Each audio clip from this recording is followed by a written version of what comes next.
खान सरांना दिलासा, पटना कोर्टाने अटकेला स्थगिती दिली।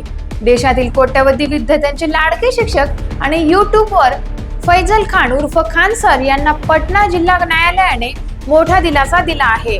कोर्टाने त्यांच्या अटकेला अंतिम स्थगिती देत त्यांना संरक्षण दिले असून पुढील सुनावणी 10 जून पर्यंत कोणतीही अटक केली जाणार नाही असे स्पष्ट केले आहे।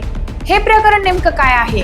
2 जून रोजी रात्री सुमारे 10:10 पटना येथील खान ग्लोबल इन्स्टिट्यूट संस्थेच्या परिसरात हिंसाचार व दगडफेकीची घटना घडली। सुमारे 10 ते 20 जणांनी संस्थेच्या आवारात तोडफोड केली। तपासानंतर पोलिसांनी प्रतिस्पर्धा कोचिंग संस्थेचे संचालक रोशन आनंद यांना मुख्य आरोपी म्हणून अटक केले। सीसीटीव्ही फुटेज मध्ये दिल्याप्रमाणे खान सरांच्या सुरक्षा रक्षकांनी हवेत गोळीबार झाडल्याचा आरोप असून त्यांच्या विरोधात आर्म्स ऍक्ट आणि हत्येच्या प्रयत्नाखाली एफआयआर दाखल करण्यात आली।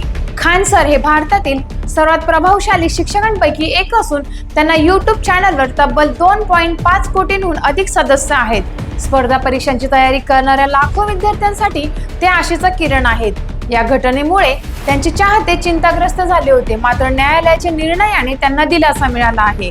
पुढील सुनावणीकडे सर्वांचे लक्ष लागून आहे।